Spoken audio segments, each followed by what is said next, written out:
দুইটা পাগল মেন্টাল হাসপাতাল থেকে পালানোর পরিকল্পনা করলো।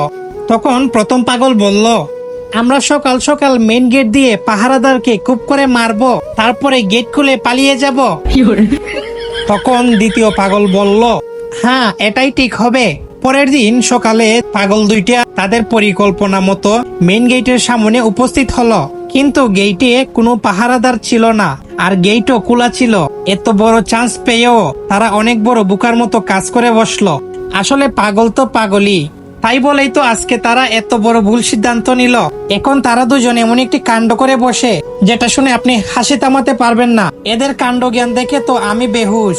এখন তারা কি করে সেটা শোনার আগে একটা ম্যাজিক শিখে নাও। প্রথমে ভিডিওতে লাইক দিবা, তারপরে সাবস্ক্রাইব বাটনে ক্লিক করবা, তারপরে শেয়ার অপশনে গিয়ে সবার লাস্টে ক্লিক করলেই দেখতে পাবা এরকম ম্যাজিক। এবং মাকে যারা মন থেকে ভালোবাসো শুধুমাত্র তারাই ভিডিওতে লাইক করে চ্যানেলটা সাবস্ক্রাইব করে দিবা। পরের দিন সকালে পাগল দুইটা তাদের পরিকল্পনা মতো মেইন গেটের সামনে উপস্থিত হলো, কিন্তু গেটে কোনো পাহারাদার ছিল না, আর গেটও খোলা ছিল।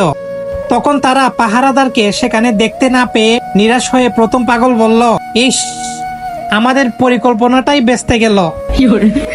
সালা পাহারাদারটা কোথায় মরতে গেছে কে জানে, আজকে তো আমরা পালিয়ে যেতে পারতাম। আর দ্বিতীয় পাগল বলল, মেন গেটও বন্ধ নেই যে খুলে পালিয়ে যাব। আজ ফিরে যাই, চল অন্যদিন আবার ট্রাই করব।